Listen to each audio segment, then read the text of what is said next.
छोरै भएन, छोरी नै जन्मिएन, ल जन्मेकै छैन पोलिसक्यो तपाईँलाई। एट्याचमेन्ट भयो भने नभएको कुराले पनि पोल्छ।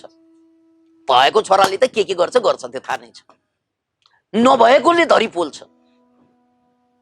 त्यसकारण मान्छे सुखी कहिले हुने? भए पनि उसलाई चाहिँ भएकोले पोल्छ, नभएमा नभएकोले पोल्छ। ल भन्नुहोस् त मलाई, सुखी हुने कहिले? यो वैराग पछि जन्मिने अभ्यास मात्रै पावरफुल हुन्छ। बिना वैराग गरिएका अभ्यासहरू छिचोलो हुन्छ, यानी त्यसमा दम हुँदैन। जस्तै योग ध्यान त जिन्दगी भर गर्ने मान्छे पनि पार नलागेको हामी देख्छौं नि, किनकि त्यहाँ वैराग तत्त्व नबुझिकन गरिएका अभ्यासहरूले फेरि पनि सांसारिक रागमै चाहिँ मान्छेलाई जोडिरहेको हुन्छ। त्यसकारण वैराग बुझेपछि अभ्यास 100 गुणा शक्तिशाली हुन्छ। अधम बिन अयाज, अधम यिनी अरबका एकजना मुक्तात्मा थिए। अधम बिन अयाजको सन्दर्भमा एउटा अद्भुत प्रसङ्ग छ।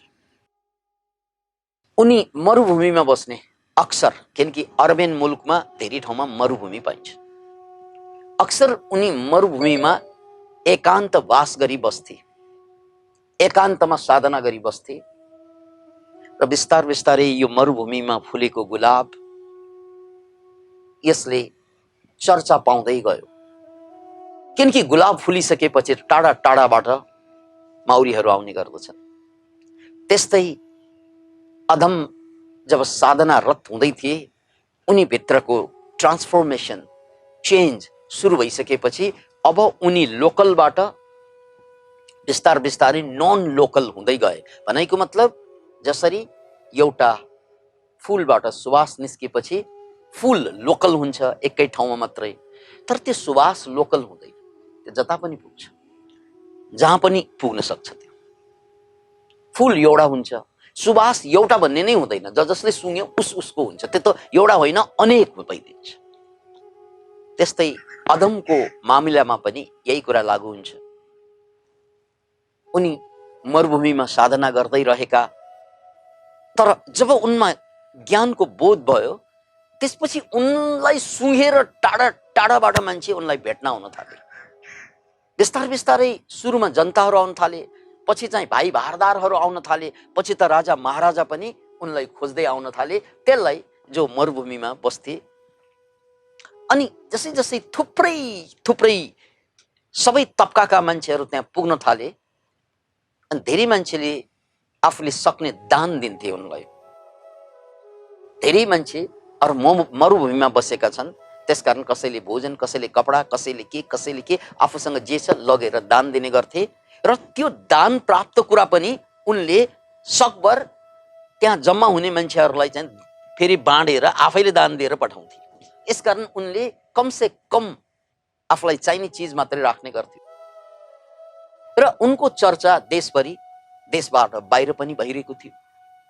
यही सन्दर्भमा एउटा अनौठो घटना घट्छ। एकजना फकीर, अर्कै फकीर अधम बिन अयाजको नाम सुनेर, ओहो, मरुभूमिमा एकान्तवास गर्ने मान्छे मुक्त भए, ज्ञान प्राप्त भए रे, या परमात्माको बोध भए रे, परवरदिगारको बोध भए रे, खोज्दै आए। अनि यसरी हेर्छन्,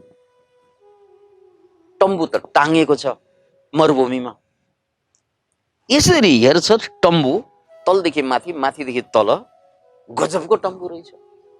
त्यो टम्बुलाई गाड्नको लागि किल्ला चाहिन्छ। त्यो किल्ला सुनको बनेको रहेछ क्या, किन इमेजिन।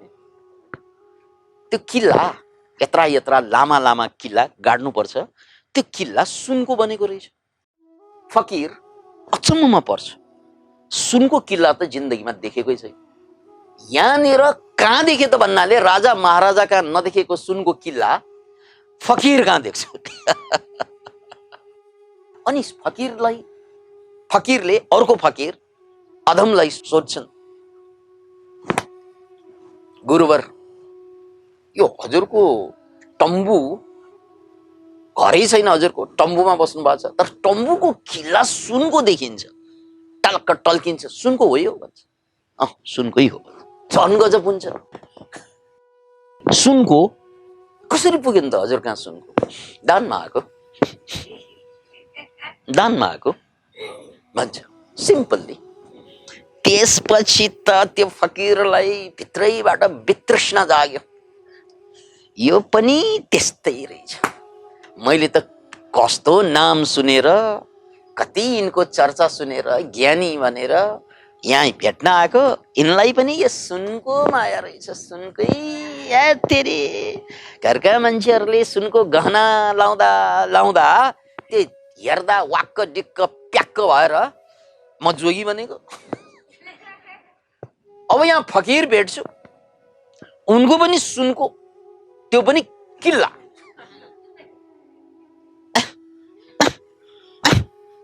यस्तै रहेछ यो। लाग्यो उनलाई भित्रबाट। अब बस्नु त पर्यो। एक दिन त्यही टम्बुमा सँगै बसे। अनि भोलिपल्ट फकीरले भने म त जान्छु हजुर, म त जान्छु, हजुरको दर्शन भयो, अब जान्छु। किनकि उसको मनमा के लाग्यो, यो योगी होइन यो भोगी हो, किनकि सुनको किल्ला छ त्यहाँ। अनि रातभरि कुराकानी भयो, भोलि बिहान उठ्यो, खाजा साजा खाइयो र त्यसपछि उनी निस्कन खोजे। किनकि यो गतिलो सन्त होइन जस्तो लाग्यो, त्यसकारण निस्कन खोजे। अनि सन्तले के भने अब हजुर यहाँसम्म आउनुभयो, म हजुरलाई जहाँ जानुपर्ने हो म त्यहाँसम्म पुर्याइदिउँला नि, खातिरदारी त गर्नु पर्यो। मरुभूमिमा आएको छ, हराउनु पनि सक्छ, त्यसकारण म पुर्याउँछु। अलिकति आनन्द पनि आयो पुर्याउने भन्ने, किनकि साथ दिनु, साथ कसलाई मन पर्दैन। अनि मरुभूमिमा दुवै हिँड्दा हिँड्दा हिँड्दा बीच बाटोमा पुगिसकेपछि त्यो फकीरले के भन्छ भन्नाले, एकछिन मेरो त त्यो कमण्डलु छ नि, कमण्डलु जस्तो भाँडो हुन्छ फकीरहरूको, माई खाने भाँडो, ल त्यो कमण्डलु त तपाईँकै टम्बुमा छुट्यो, यत्रो आइसके, तपाईँ यहाँ बस्नुहोस् म लिएर आउँछु भनेर त्यो फकीर फेरि फर्कन खोज्छ। त्यत्तिकैमा अदम बिन अयाजले च्याप्प समाउँछ उसको हात। पक्नुहोस् भाइ, पक्नुहोस्।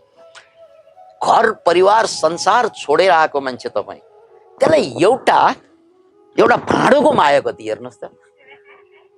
त्यो छुट्यो भनेर चाहिँ फर्कन खोजिरहेको छ। र तपाईँको मनमा त्यो थियो होइन, मैले सुनको किल्ला गाडेको, म त्यो फर्केर यहाँ आइसके, मलाई सुनसँग मतलब छैन, तपाईँलाई भाँडोसँग मतलब छ। यो कुरा सुन्न साथ छ्याप्प खुट्टा समातेर क्वाँ रोए। यहाँनिर बुझ्नुहोस्। त्यसकारण वैरागको परिभाषा यो बोक्रे वैराग र बुद्धि वैरागलाई बुझ्नुहोस्। त्यो दुवै फकीर हुन्। अदम बिन अयाज साँच्चै वैरागको लेभलमा पुगेको सन्यासी, अनि अर्को जुन नयाँ फकीर छ त्यो बोक्रे वैरागमा अल्झिएको छ। यो गर्नु हुँदैन, त्यो गर्नु हुँदैन, भोग गर्नु हुँदैन, विलास गर्नु हुँदैन आदि इत्यादि जो बोक्रे वैरागीहरूले गर्छन्, त्यो बोक्रे वैरागीको पहिचान उनको थियो। त्यसकारण उनलाई एउटा सानो भाँडो पनि यति माया, यति प्यार, यत्रो यात्रा गरेर मरुभूमिमा निस्किसकेको भाँडोको लागि दौड्न खोज्छ। कति एट्याचमेन्ट होला एउटा जाबो भाँडोमा। अनि उता अदम बिन अयाजको कुरा, सिङ्गो सुनका किलाहरू, एउटा पाल गाड्नलाई, त्रिपाल गाड्नलाई, तम्बु गाड्नलाई थुप्रै किला आवश्यकता पर्छ। त्यस्ता सुनका किलाहरू त्यही मरुभूमिमा फल्ट फालेर निस्कन सक्छ। कसैले लग्यो भने लैजा, भए होस् नभए नहोस्। यो हो बुद्धि वैराग। किनकि छ भने भोग गर्ने हो, छैन भने भाइ म त योग गर्ने हो। सक्यो कुरा। पाए भोग गर्ने हो, किनकि परमात्माले शरीर दिएको भोगकै लागि हो। पाए भोगै गर्ने हो, पाएन गम छैन योग गर्ने हो। त्यो हो वैराग भने। यो आँखाले न राम्रो नहेर्नु भन्नै पर्दैन, पाए हेर्ने हो, नपाए चिम्लिएर आनन्द मनाउने हो। कानले चाहिँ यस्ता यस्ता सुन्नु हुँदैन भन्नै पर्दैन, सुन्नु पाए सुन्नु, नपाए नसुनिकन भित्रको अनहद नाद सुनेर रमाउनु। पाए प्रेसीको प्रिय स्पर्श गरेर आनन्दित हुनु, पाएन भने परमात्माको स्पर्श गरेर आनन्दित हुनु, यो पो कुरा।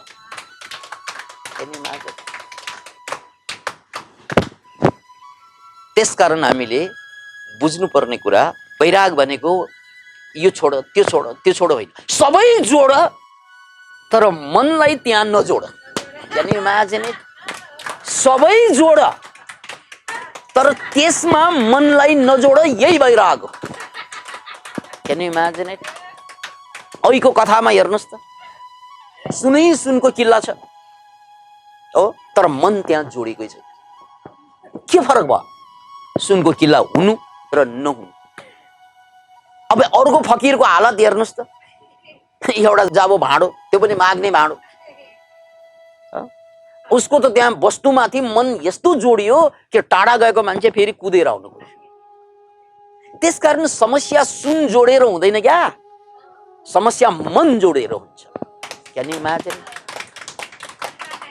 तपाईँ हाम्रो समस्या भनेको घर जोडेर समस्या आएको होइन, घरमा मन जोडियो, यही समस्या। पत्नी जोडेर, पति जोडेर, छोराछोरी जोडेर आएको समस्या होइन, त्यसैमा मन पनि जोडियो क्या। त्यसकारण मुक्तिको प्रतीकको रूपमा, बाँच्ने एउटा कलाको रूपमा हामीले सबै भगवानलाई कमलको पातमाथि राख्दियौँ। हिन्दू धर्मका सबै भगवानलाई कहाँ राख्दियौँ? कमलको पातमाथि। यो कमलको स्वभाव के हुन्छ? कमलको पात, कमलको पङ्खुडीको स्वभाव के हुन्छ? त्यसमा पानीको एक ठोपो पर्यो भने पानी त बस्छ त्यसमा, तर टाँसिएर बस्दैन। याद छ? कर्कलको पातमा पनि त्यही हुन्छ। कर्कलको पात या कमलको पात, हामी कमल देख्दैनौँ धेरै, किनकि पहाडमा कमलको फुल फुल्दैन सामान्यतया, तराईमा फुल्छ। कर्कलो चाहिँ पहाडमा पनि हुन्छ। कर्कलको पात र कमलमा के हुन्छ? पानी माथिबाट राख्दा त्यही माथि बस्न त सक्छ, तर टाँसिएर बस्दैन। त्यो टाँसिएर नबसिएको पानी हामी सानो बेलामा कर्कलोको पातमाथि पानी हाल्थ्यौँ अनि खेल्थ्यौँ के, चुर्ल चुर्ल चुर्ल, वाउ हिरा जस्तो, वाउ वाउ वाउ वाउ।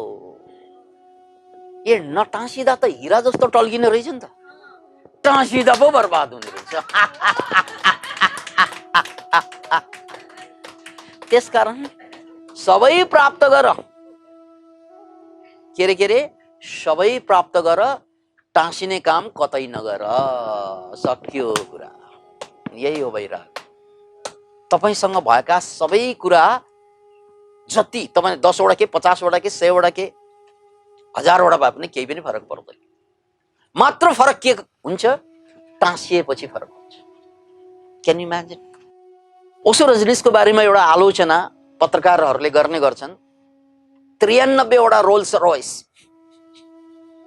एकजना पत्रकारले सोधे उनलाई, तपाईसँग 93 वटा संसारको सबभन्दा महँगो गाडी छ, के हो यो, किन चाहिँ यो तपाईँलाई यति?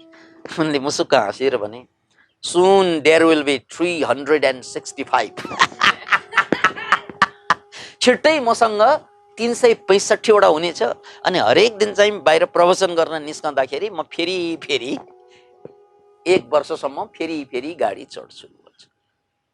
अनि पत्रकार झनै गजब हुन्छ। अनि किन भन्छ? ल आकाशमा हेर्नु त कति ताराहरू छन्, 2-4 वटा भए पुग्दैन?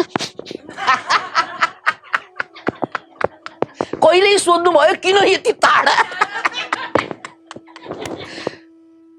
आकाशलाई किन्न सोध्या? बगैँचामा हेर्नु भएको छ, लाखौं फुल फुल्छ, 2-4 वटा फुले पुग्दैन, किन यत्रो फुल भनेर कहिल्यै सोध्नु भयो? किनकि धेरै प्राप्त गर्नु समस्या होइन क्या, धेरै प्राप्त गर्नु समस्या होइन क्या, प्राप्त गरिएका कुरामाथि टाँसिनु समस्या हो। तर मान्छेले त उल्टो, लकीर का फकीर भनिन्छ नि, यो बोक्रे फकीरहरूले, बोक्रे धार्मिकहरूले के बुझ्छ? उनीहरूले बुझ्ने कुरा के त भन्नाले यो छोड त्यो छोड त्यो छोड, केही छोड्नु पर्दैन, भएका कुरामाथिको मनलाई छोड, त्यति समस्या ती भएका कुरा होइनन्। एउटा कथा यस्तै छ मुल्ला नसरुद्दिनको, भर्खर बिहे भएको है, बिहे भएर घरमा ल्याइयो, यसरी हेरिन्छ खाट त मुस्किलले 2 जना अट्ने खाट। श्रीमतीलाई चित्तै बुझेन, तेरी कस्तो पोइ परेको यो, कस्तो गरिब मान्छेसँग बिहे भएको, मेरो बाबा आमाले पनि मुख हान्दिउँ जस्तो यस्तोसँग बिहे गराउने मलाई, जोसँग एउटा खाट छ त्यो पनि 2 जना मुस्किलले अट्ने। श्रीमतीले सोधिहाले, प्रिय मुल्ला, यो 2 जना खाटमा हामी 2 जना त मुस्किलले अट्यौं, अब हामी बीचमा बच्चा हुन्छ कहाँ छ त, हामी यति गरिब अर्को खाट किन्न सक्दैनौँ, कहाँ छ त, तेरी कचकच गर्छस्, भर्खर त बिहे भयो कचकच सुरु भयो, ठाउँ बनाइहाल्छु नि म भनेर यसरी चाहिँ हटेको त बुङरुङ लडेछ तल, खुट्टा भाँचेछ। त्यसपछि मुल्ला चिच्याउँछ, ओहो नजन्मेको छोराले खुट्टा भाँच्यो,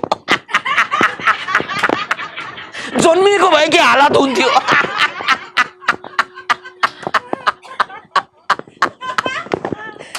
अहिले छोरा जन्मिएको छैन, खुट्टा भाँचिसक्यो, जन्मिएको भए यार। दुखी मान्छेलाई भएको सम्पत्तिले पनि दुःख दिन्छ, नभएको छोराले पनि दुःख दिन्छ। ल जा, क्यान इमेजिन, एट्याचमेन्ट भनेको त्यो हो। भएकोले मात्रै दुःख दिने होइन, यो कुरा याद राख्नुहोस्, भएको छोराले मात्र होइन, नभएको छोराले पनि दुःख दिन्छ। भएको सम्पत्तिले मात्र दुःख दिने होइन, नभएको सम्पत्तिले पनि दुःख दिन्छ। किनकि हुनु र नहुनुसँग दुःखको सम्बन्ध छैन क्या, हुनु र नहुनुसँग सुखको सम्बन्ध छैन, यो त मनको। तपाईँ टाँसियो भने नभएको कुराले पनि पोल्छ, तपाईँ टाँसियो भने नभएको कुराले पनि पोल्छ। छोरै भएन, छोरी नै जन्मेन, ल जन्मेकै छैन, पोलिसक्यो तपाईँलाई। एट्याचमेन्ट भयो भने नभएको कुराले पनि पोल्छ। भएको छोराले त के गर्छ त्यो थाहा नै छ, नभएकोले धरि पोल्छ। त्यसकारण मान्छे सुखी कहिले हुने, भए पनि उसलाई चाहिँ भएकोले पोल्छ, नभएमा नभएकोले पोल्छ। ल भन्नुहोस् त मलाई, सुखी हुने कहिले? भएको कुराले पेल्ने, नभएको कुराले पेल्ने, सुखी हुने कहिले? ल भन्नुहोस् त मलाई, ल भन्नुहोस् त मलाई, ल भन्नुहोस् त मलाई। त्यसकारण सवाल हुनु र नहुनु होइन, सवाल टाँसिनु कि नटाँसिनु, यो क्या। त्यही हो अध्यात्मको साधनाको दोस्रो लेभलमा जब मान्छे पुग्छ नि, ऊ भिडको बीचमा बसे पनि एक्लो बन्न सक्छ, एक्लोमा पनि भिड जस्तै चाहिँ खुसी मनाएर बस्न सक्छ। Can you imagine it? भिडको माझमा पनि एक्लो बन्न सक्नु, क्यान यु इमेजिन इट? र एक्लोमा पनि भिडमा बसे चाहिँ रमझम हुन सक्नु, यो हो मुक्ति। उनले साथ छोड्यो, उनले छोडे के भयो? ऊ आएन, के हो? राइट, यो हो एट्याचमेन्ट, यो हो राग, यो हो जीवनको दाग। अनि साह्रै गाह्रो पाएपछि भाग।